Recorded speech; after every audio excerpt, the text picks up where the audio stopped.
You're listening to Thunder and Lightning on SuperTalk Mississippi, covering Mississippi State sports like nobody else. With Sports Talk Mississippi's Brian Hadad and Robbie Faulk of On3 Sports.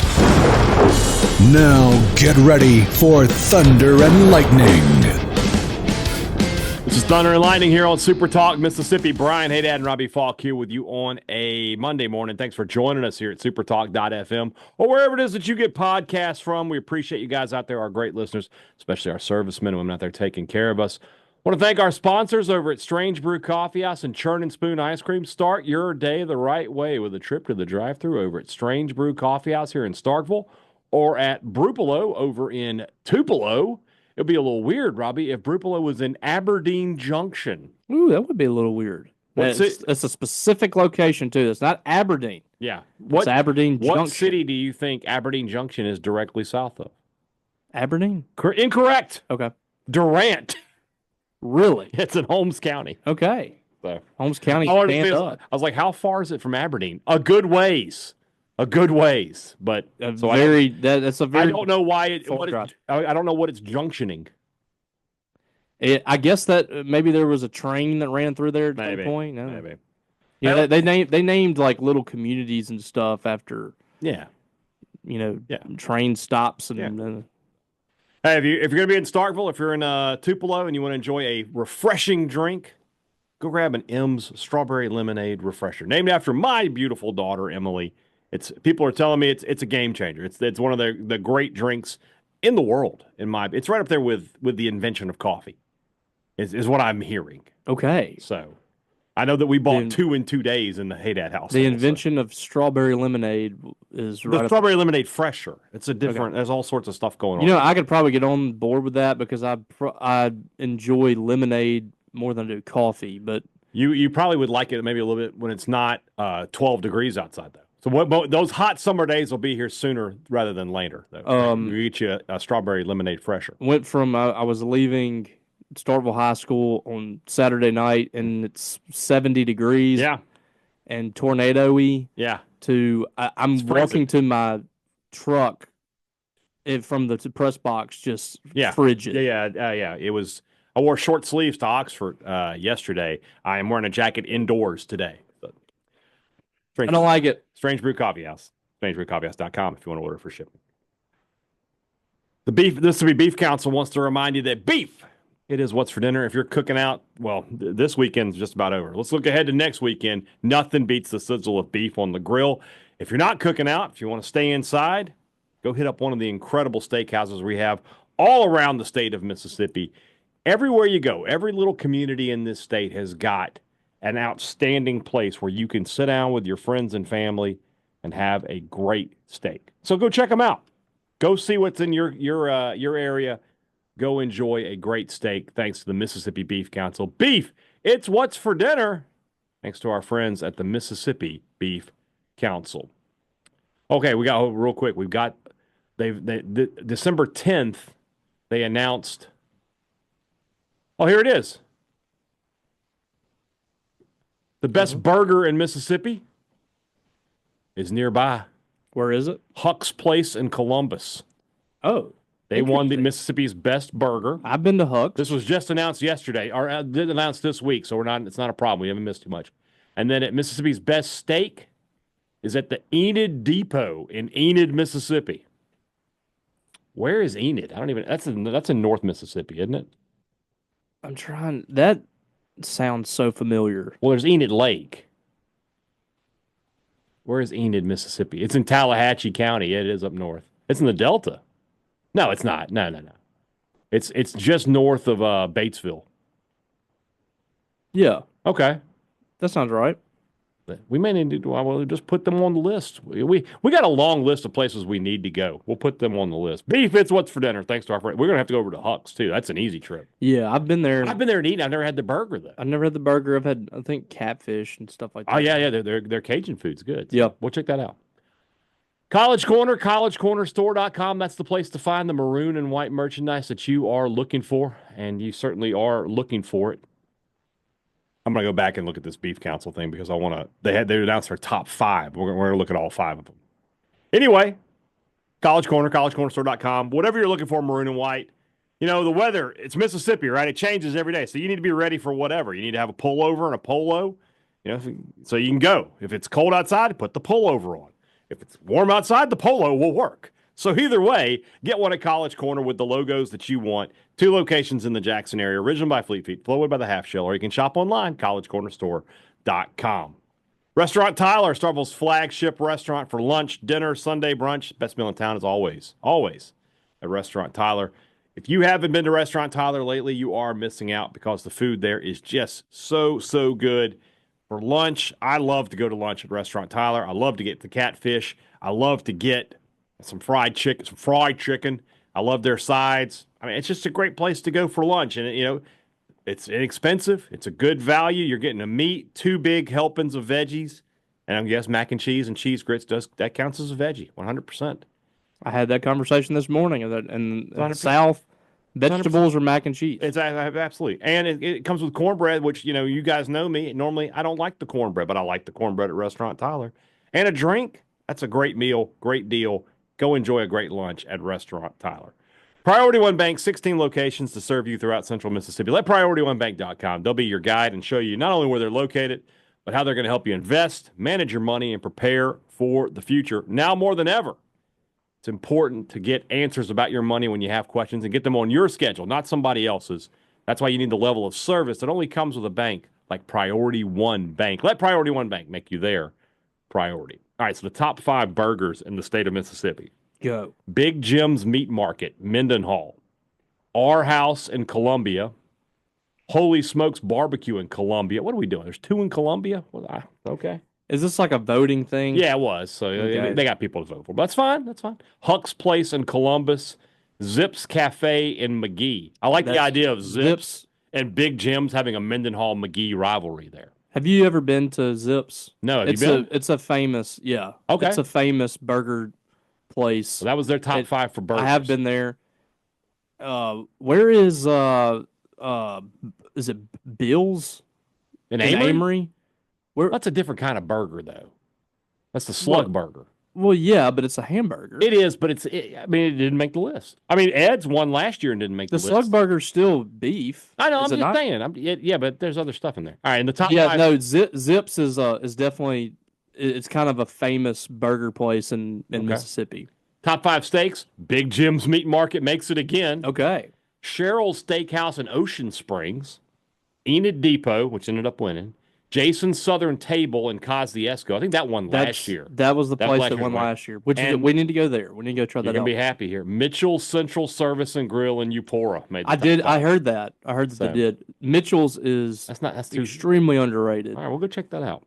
It's a very good plate lunch and lunch, but my favorite thing there is the Mississippi pot roast sandwich. Yeah. But their steak is very good. Mitchell's is solid. If you're ever in and around like the Eupora area, Webster County, maybe you're going to Winona, stop in Eupora and go eat Mitchell's. Sounds good. All right. We'll start with basketball. Mississippi State heads to Oxford and gets a massive win over the Rebels, taking the season series from them. 81-71 is the final score. Here's your stats, Robbie. State trails Ole Miss at 8:49 left in the first half. State trails Ole Miss 22-15. State goes into the locker room up 40-33. So that's a 27-11 run by Mississippi State from that point, right? Second half, Ole Miss hits a shot at the 17:54 mark. Padula hits a 3 to cut it to 44-40. At the, make sure I got the times right. At the 8:55 mark, it's 67-48 Mississippi State. So that's a 23-8 run. Those 2 runs defined the game. The game was completely put away after the flagrant foul by Jamin Brakefield, which I did not see in real time, but the replays were not kind to him. That was a pretty bad foul. Yep. And State played very old school, in my opinion, Chris Jans basketball, in that they didn't make a ton of threes in this game when you look at the box score. They were what 7 of 27, so not a great night shooting there. I think that just is what this team is. But they were 21 of 38 inside. That's 60. Oh, just under just over 50% shooting from inside the arc, and dominated the boards, plus 12 over the Rebels again, and held the Rebels to 38% shooting, 25%. They played defense. 5 Bulldogs in double figures, led by R.J. Melendez, a guy who had been taking some heat. I think he was reading some message boards. But he was 7 of 11 shooting. He had 17 points in this game. Hubbard with 14. Kugel with 11 in the starting lineup. And then Harris off the bench with 10. Keyshawn Murphy off the bench with 10. Keyshawn Murphy, if he doesn't have foul trouble in this game, would have dominated. Probably goes for like 18 and 14 in this game. He had 10 and 8 in 18 minutes. He's a mismatch. He just is. He's a mismatch. State centers in 32 minutes got them 17 points and 11 rebounds. I mean, they're really playing well at the 5 position. And the guy that Chris Beard himself pointed out after the game was Sean Jones. 21 minutes, he had 4 points, 4 rebounds, did have 3 fouls, didn't shoot the ball particularly well, but defensively was just all over the place and was a plus 22 in this game on the plus minus. State dominated this game. They fell behind early, and they didn't look great in the first 10 minutes of the game, but after that, they were in complete control from basically like I said, when it was 22-15, from that moment on, State was in control of the game. They pushed Ole Miss around. We talked about it. We said it's a bad matchup. When State plays their best, State is a bad matchup for Ole Miss. Physicality. And the physicality. I don't know if you've seen the post game. I'm sure you have. But if you didn't watch it, Beard sent all 5 of his starters in to answer questions. And then basically once they left, he called them soft. And I don't know Chris Beard, but I know enough about him as a coach to know it had to be like poison in his mouth to have to sit up there and say, my team got pushed around like this. But that's what he had to say because that was the truth. State dominated this game. This was exactly the kind of win the Bulldogs needed. Needed to have it. They had the win against Ole Miss at home after 2 straight losses. You've lost coming in this game 6 out of 8. And you really needed something good to go your way, and you got it. This team looked completely different than what we've seen the last couple of weeks, well, longer than that. And that when we previewed this game, one of the things I said was I could see this being. I thought that State would play this game close. I thought it would look a lot like last year up there. I thought State would get behind early. They would fight back because it's a rivalry game, and I just felt like State would play well enough to be in the ball game. I just didn't know if they would win it. They kind of bullied Ole Miss, and 100%. They've done that, the last 3 years. They had the game last year against Ole Miss. I thought that was just missing free throws down the stretch. They missed some free throws, and you get a player, TJ Caldwell, who's a career 3-point per game scorer, gets 18 points. Yeah. So for the most part, Chris Jans has really bullied Ole Miss in these games, and it's not easy to do. Ole Miss, while they might not, against State for whatever reason, they really struggle inside with State's physicality. But it is I don't think it's a soft team, mentally especially. They tend to overcome tough situations and kind of stay in the fight. They don't turn the ball over a lot. State turned them over 11 times. This is a team that I think they turned over about 8 times a game. Yeah, they had 1 turnover against Kentucky. Yeah. So it's not an easy thing to go into that building and just physically kind of manhandle them. And that's what happened. But here is the key for this team the rest of the season. In the games where Mississippi State holds a team to less than 10 3-point makes, they are undefeated. I think 16-0 on the year. And the games where teams make 10 or more threes, right, they're 2-7. Pretty simple math. Every single loss they have this year, they've given up 10 or more makes. Now, you probably beat Ole Miss handily in the first matchup if you hold them to 6 threes. But they had 14. They stayed in the ball game for the 3-pointers. Right. If you hold them to 6 threes, you probably win that one by 20. But instead, they stayed in it with a 3-point shot. And this game, they tried to rely on it because State really, for the most part, was kind of keeping them to one-and-done possessions, which is one of the keys that I talked about pregame. And another key I talked about was keeping them off the 3-point line or at least forcing some misses. They started the game 4 for 5 from 3. Is that right? Yeah. They finished the game 2 of 19. That's correct. They made 4 of their first 5. And Padula made a couple of shots with guys right in his face. Yeah. To the point where I'm looking at it going, here we go again. Padula, he's he's a really good player, but State kind of had him rattled yesterday. He had 4 fouls. Yeah, got in foul trouble. He really struggled to defend how he wanted to defend. He was 3 of 10 from 3. And I think 2 of those happened in the first half. So he made 1 3-pointer in the second half, and that was it. State looked like a team, like the team we thought they could be. This is what after the Vanderbilt game, this is what you expected from Mississippi State going on the road.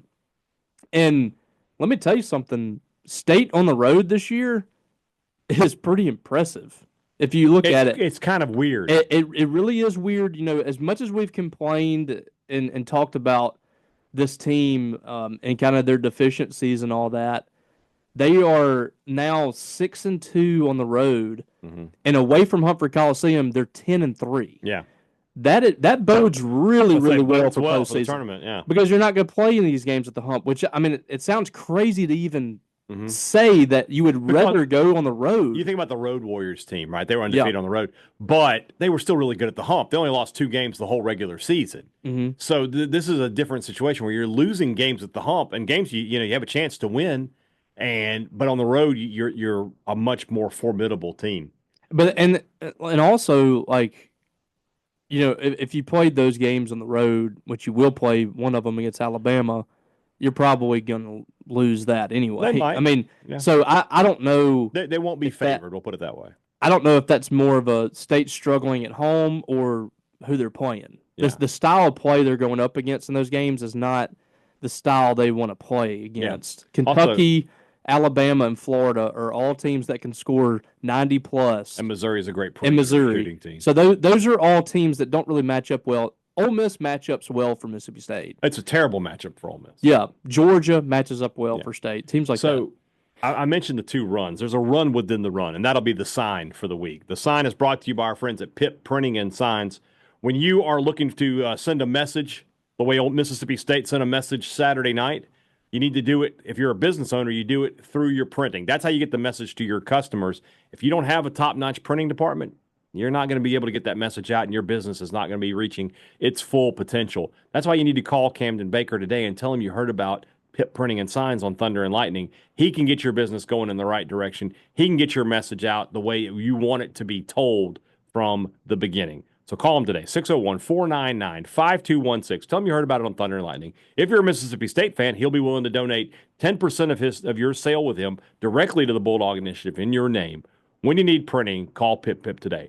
Ole Miss hits a layup, 3:33 to go in the first half to go up 31-27. From that point, it's a 13-2 Mississippi State run. 8 of the points from Claudell Harris. He hits a 3, he hits 2 free throws, then he hits a 3-pointer with 8 seconds to go to send State in the locker room with that 7-point lead. Harris coming off the bench and Kugel coming out of the lineup is something that makes a lot of sense to me. Because Kugel is the guy I think you have to get him going early. He has to see the ball go in the bucket early. He has to have early success to play his best game. Whereas Harris, being more of a sniper, getting him in there off the bench and letting him be some instant offense, I think that suits his game a little bit better. So I'll be interested to see if Jan sticks with this lineup, the switch to, and I think we all thought going in that it might be Melendez on the chopping block as far as being a starter goes. But he just goes out and has one of his best games of the year. He was active defensively. He was great in transition, getting to the basket. He hit a couple of big threes, played his best game at Mississippi State. And Hubbard, kind of the same thing we've been talking about. From a shooting perspective, not his best day. He hit that first 3, and you're like, okay, here you go. And didn't shoot the ball particularly well after that. He was 3 of 13, but he got to the line 6 times. He had 5 rebounds, which is great for him. 4 assists to 2 turnovers, so he's 2-1 there. Just played good defense. He can't ask for a whole lot more there, especially on a night where, like we said, he's 2 of 8 from behind the arcs. The three-pointers are not falling for him, but he still was the engine that State was able to go through. Cam Matthews, 4 turnovers. You don't like to see that, but 6 points, 8 rebounds. Was a defense had hands in the passing lane. He had to have a couple of steals. Let me look at he had 2 steals and a block.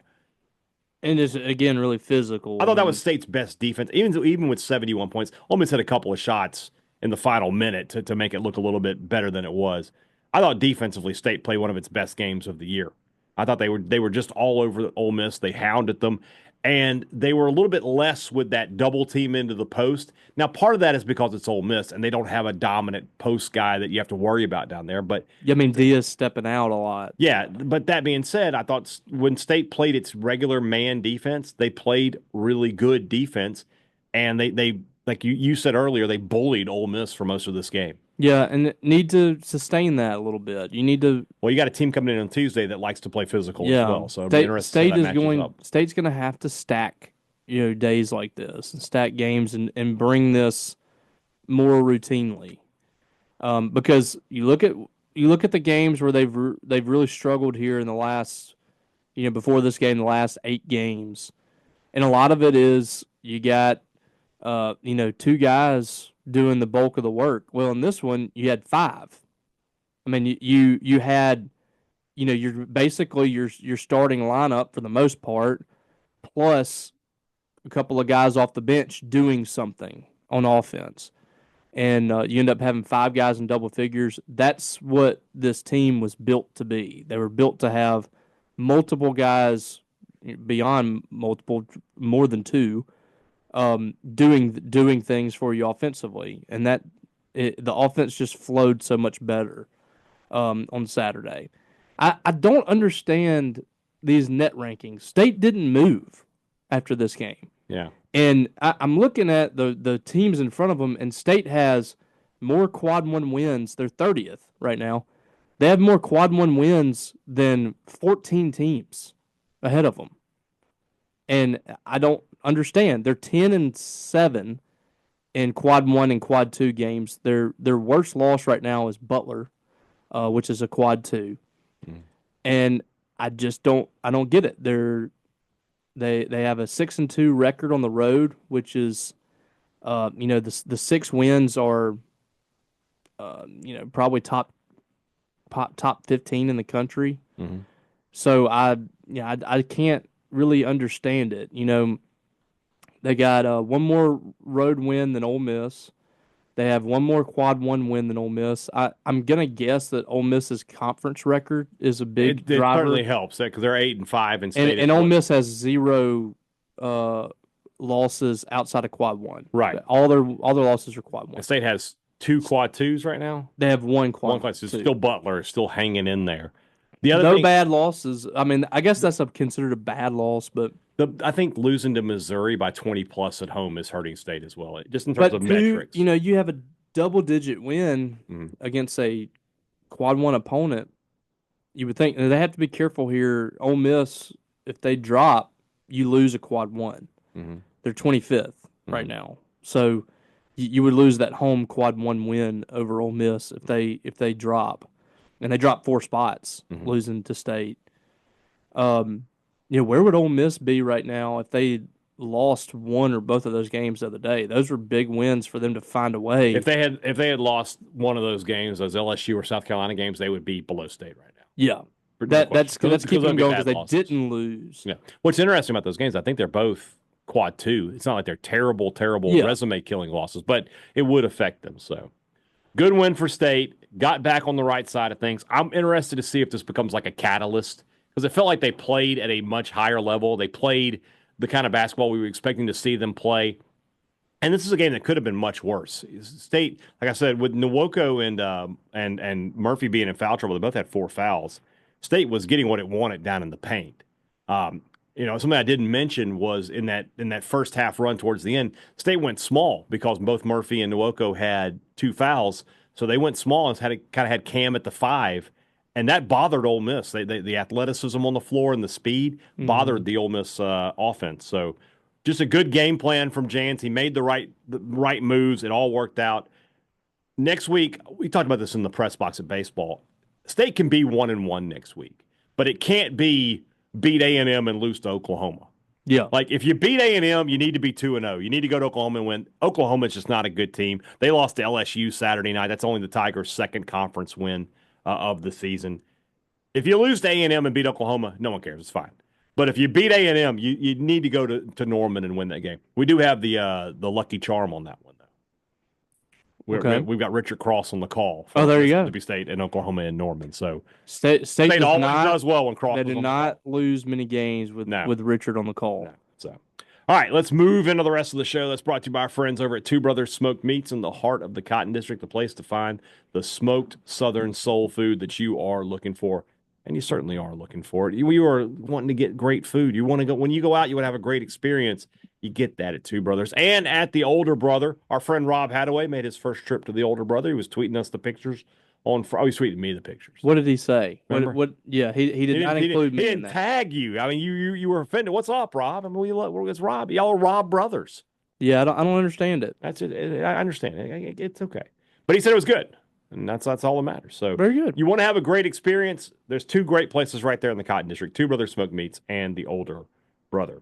Great products, great service. Every business likes to promise it to you. They deliver it to you at Advantage Business Systems.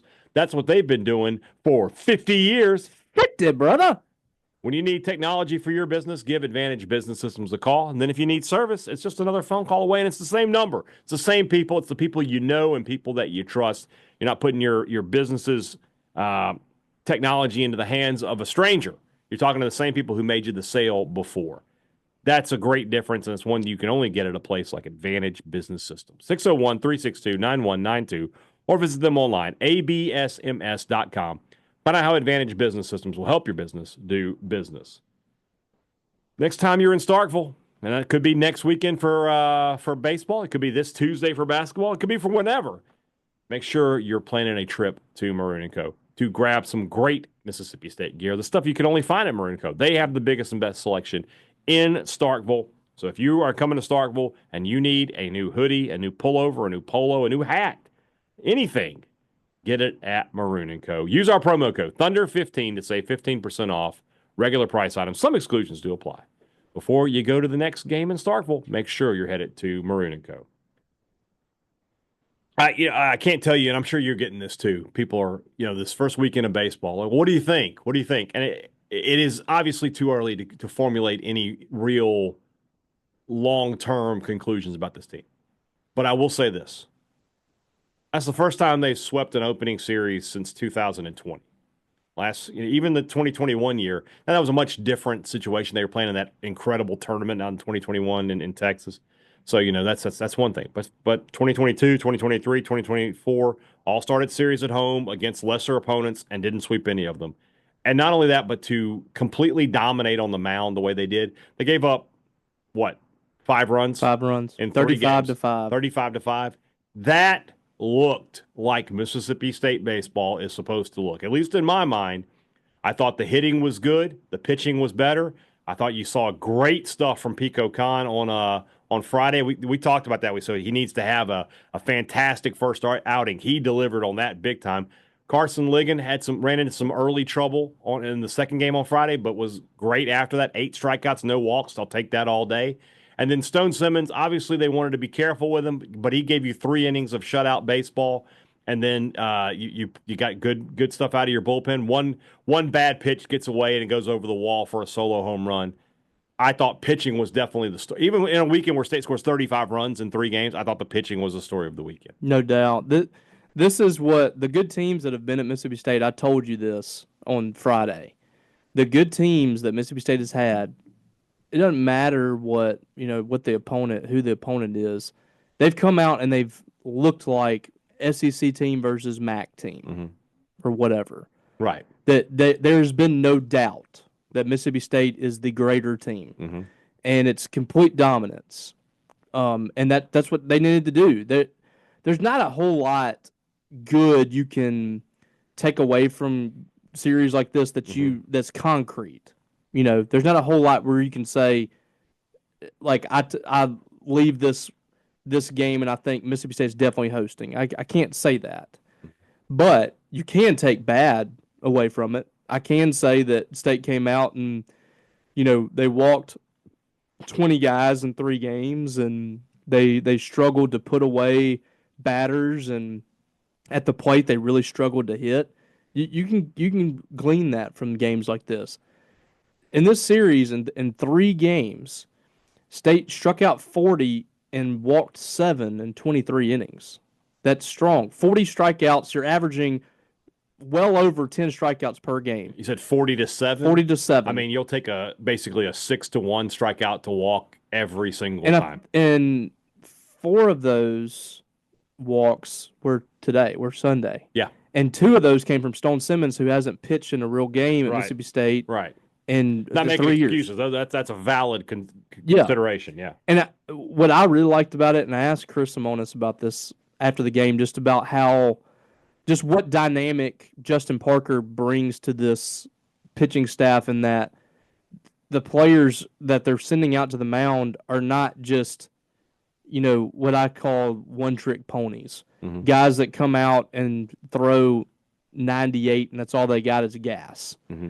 These guys are throwing mid-90s, and also they have a really good slider, or they have a really good changeup or a curveball. They got put-away pitches beyond just that Mm-hmm. fastball. I was super impressed with the young guys on Sunday. Mm-hmm. Ryan McPherson, he gave up the only run, and it was just, tip your hat. The guy just squared it up and hit it out. Right. But I was really impressed with him. He's a 95, 96 mile an hour fastball, a wicked changeup, and a really good breaking ball too. He pitched 2 innings. He struck out 3 guys. Mm-hmm.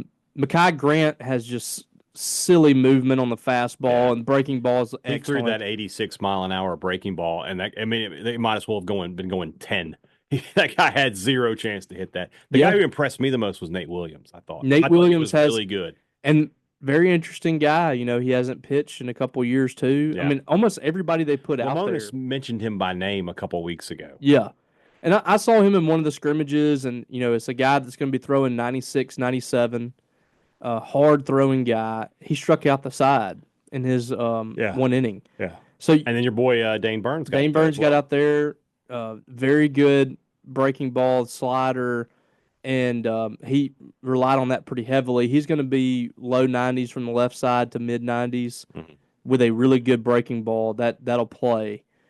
And if you throw high 90s, you're already in MLB. Yeah. From the left side. From the left side, yeah. And the crazy thing is, I thought Jacob Pruitt was the guy that struggled the most out of anybody, and he's a guy that I think is going to help Mississippi State. I thought they squeezed him a little bit. I thought he was probably a little juiced up coming in. I'm not throwing him out. No. I think he's got a chance to be. I don't know who they're going to start in this game against Southern Mississippi. That's who I thought it would be, so I was surprised to see him on Friday. Well, and he threw an inning. Yeah, I mean, a lot of times you'll see, especially early, like they'll throw somebody out there to kind of get them heated up a little bit. Yeah. They'll throw an inning. So I think it might be Charlie Foster or Jacob Pruitt. Yeah, and Foster threw this weekend as well. Foster threw an inning, struck out 2. He looked sharp. You only had Stone Simmons was the only guy that walked more than 1 on the weekend, and he struck out 5. Pico looked like a Friday night guy. He looked really, really good. So I forget what the stat line I said I wanted from him in game 1. I think it was 5 innings, 8 strikeouts, and 1 walk. Right. And maybe you give up a run. Well, he pitched 5 innings, gave up 1 hit, no walks, struck out 11, and didn't give up a run. Right. So it was better than I thought. And this, Pico is taking that step. This is a big step. This is a guy that, he's not a showy pitcher. He doesn't like to talk. He's kind of quiet confidence kind of guy. And this is a big jump. He's going to experience some tough times at some point. How does he react to that? I thought he reacted really well against Virginia. This was a really good first start. This is what you want to see out of a guy that's moving into that role to be a Friday night starter, to come out and just completely overwhelm the other team. And they had 1 guy reach base, and it was on a base hit. And then Ligon, I thought, recovered nicely after a tough start. Had a rough first inning, but 8 strikeouts, no walks. All day. He gave up 4 hits, but I mean, in a 4-inning appearance, 4 hits but no walks. It means you didn't get into trouble, probably. I think the biggest thing with him is like it's not like his misses that are missing low, missing high, and he's kind of all over the place, leading to walks. Mm-hmm. I think it's missing like across the plate. Yeah, missing a spot where he's leaving it a little. You're wanting to clip the outside corner, and instead you're hitting the middle of the plate. You say you're leaving it fat, basically. Yeah, that's what you want to avoid, which is with offensive, him. But yeah, but if it's across the middle and going 90, 97, 98, that can go a long way. Yeah. So a hitter will take that over the fence. So. I thought he had mentioned after the game what really kind of turned things around with him is he started finding his breaking ball and his off-speed pitches. He started finding those after relying a little bit on the fastball, and he said, "I'm a lot easier to hit when I'm predictable." Yeah. When the team, and that's really anybody, but when he's just throwing a fastball and the teams are sitting on it, it could turn bad for him. But if he's able to pitch with confidence with that breaking ball and his secondary pitches, he's a guy that's very intriguing. So I liked what I saw this weekend. I think they have a chance to have a really good season. It's definitely too early to know exactly what that means, but this was a really good start to the season, and it would be nice to see it replicated again on Tuesday. So you look at USM. We'll do preview this a little bit more tomorrow, but they got a 4-game sweep this weekend over Lafayette. They won Friday 9-2, but that game was 1-0 going into the bottom of the 8th, and then USM went for 8 runs in the bottom of the 8th. They go to extras to get the win on Saturday in game 1 of a doubleheader, 7-6, and Lafayette had the lead and going into the bottom of the 10th there. Then they blow them out in the second game, and they have a pretty easy win on Sunday. 4 games, though, it makes you wonder how much pitching that little extra pitching there, especially with State having that extra day off in the middle there. State played 2 games, day off, then another game. Nobody was taxed. really, yeah. So, and that's the thing about this team this year is, I mean, they have a ton of options. They have way more options than they did last year. Yeah.